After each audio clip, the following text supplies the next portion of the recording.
Друзья,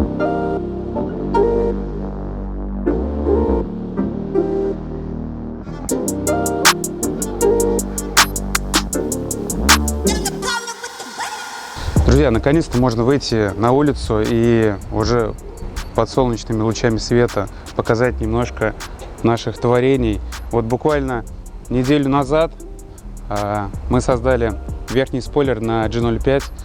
Я вот считаю, что он просто обалденно получился. Он настолько утонченный. Мы добавили, казалось бы, изначально какие-то максимально агрессивные линии сверху, снизу. Но даже когда нет обвеса, он выглядит вообще потрясающе. У нас после этой машины еще заезжает одна. И мы покажем, как на обычном М-пакете выглядит этот спойлер.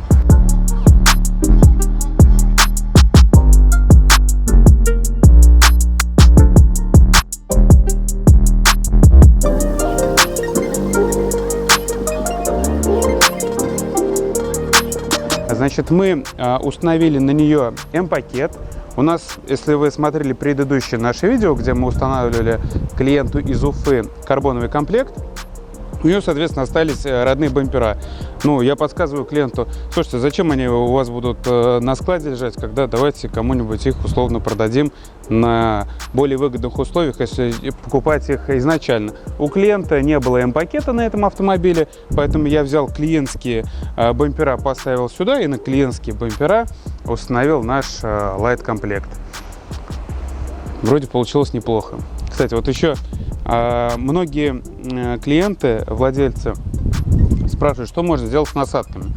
Как вы видели, у нас есть некоторые решения круглые на X5, X6 последних поколений. Можно, в принципе, на X7 сделать. Но X7 все равно такая более классическая машина, и какой-то агрессив дикий делать на нее, ну, не знаю, наверное, неуместно. В общем, это просто железные накладки на родные насадки. Стоит там, ну, что-то вообще очень смешно.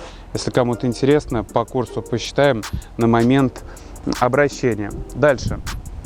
Здесь поставили наши сплиттеры, поставили зеркала, поставили губу. Так как наш оператор приехал сегодня воскресенье, капот еще наш мы не успели поставить, который с горбом такой мощный.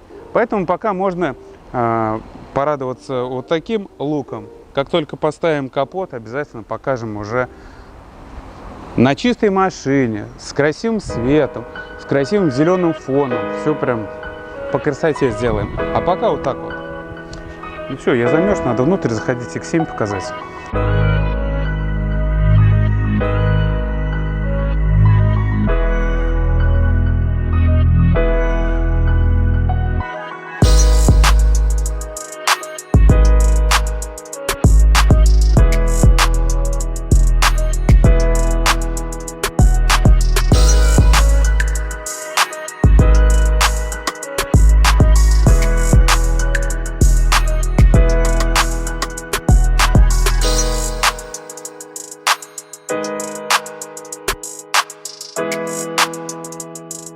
Когда мне необходима машина, мой Инстаграм меня всегда выручает.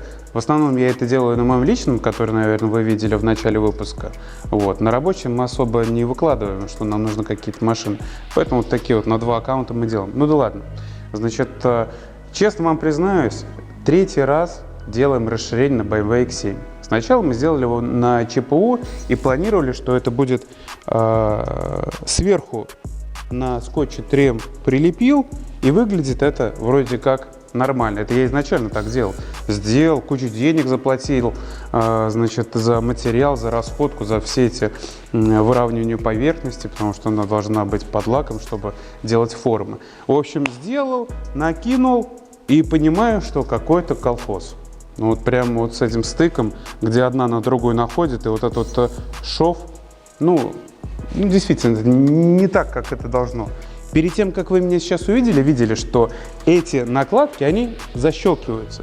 Здесь толщина увеличена на 5 мм в пике. И выглядит это вот сейчас, теперь, вот таким образом. Что мы сделали? Те дорогущие изделия, которые я отфрезеровал, внедрил в родное расширение, сделал здесь ступеньку, и вот получилась вот такая вот красота.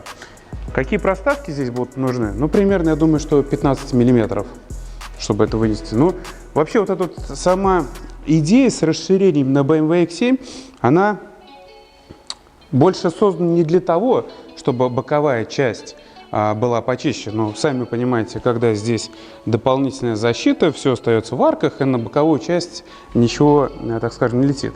В данном случае расширение создано для того, чтобы машину сделать поагрессивнее, пошире. То есть можно было сделать, конечно, вот такие расширители, чтобы выходили до этой линии. Но лично я считаю, что на этой машине и так все здорово. Нужны небольшие корректировки были. Вот поэтому мы небольшими вот этими корректировками родные расширители отстегиваешь, эти вставляешь. И все супер. Здесь мы сделали специальную ступеньку, чтобы это не было топорно и как-то по-колхозному. Значит, здесь тоже ступенечку сделали. И вот прям все вот прям бьется супер. Плюс я эти расширения еще найду машину, на которой мы сделаем их из карбона. И в комплексе губа карбоновая, решетка карбоновая, расширители карбоновые. Ну, возможно, у европейских производителей на Бентайге некоторые делают там из кованого карбона, из классического, из разного. Я думаю, что такую же идею мы попробуем реализовать на этой машине. Но если уж быть совсем честным, у меня есть клиент из Германии, который это хочет.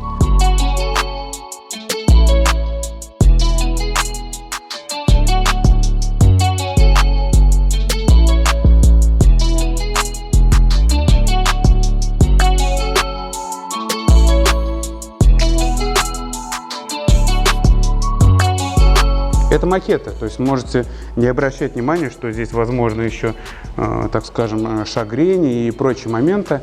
Это мы сейчас на этой машине все это выставили, чтобы у вас, у наших клиентов все это вставало как надо, чтобы можно было это крашеный элемент отправлять, никакие подгонки, такие вещи не нужны. И если владелец этого автомобиля, Игорь, вы смотрите этот выпуск, отдельно вам спасибо за то, что предоставили нам эту машину. Вот. Очень приятно. Спасибо за доверие. Машину пригнали. Друг друга никогда не видели. Надо заниматься, когда забрать в понедельник? Я говорю, да, ну все супер. Нам неделю назад, неделю, наверное, уже 2 прошло, Тундру также пригоняли. Тоже Сергей, тоже с Инстаграма нашли машину вот именно в том состоянии, как нам надо. Мы сейчас несколько дорабатываем обвес. Он был изначально на Тундре, выпуск у нас такого не получился, потому что клиент уехал на охоту на машине. Ну и, так скажем, отложили несколько выпусков про Тундру. Про Тундру обязательно вам расскажу, но такую подводку к Тундре скажу. В общем, у нас на Тундру была сделана морда. Бампер со встроенной решеткой, со встроенными противотуманками. Просто вот один целый бампер, как целая морда, вставляете и все. Ну, это было раньше, когда мы, так скажем, мясцом еще не обросли, как я люблю иногда пошучивать. Сейчас у нас появился опыт, появились отзывы, появились мнения клиентов, которые важны. И поэтому мы взяли нашу морду от Тундры, всю ее распилили на отдельные элементы. То есть у нас сейчас появилась отдельная решетка, отдельно нижняя губа, отдельно зона ДХО. То есть вот это вот все я вам обязательно покажу и расскажу почему. Потому что я лично считаю, что чем больше деталей отдельных, тем это выглядит, ну, как минимум дороже. И как максимум это проще устанавливать, проще красить. Потому что если все цельное, представляете, вот решетка была бы сейчас летая с бампером, и чтобы покрасить ее в другой цвет, нужно здесь вот выклеивать, выкрашивать, ловить контур. Ну, вообще столько ненужных дел.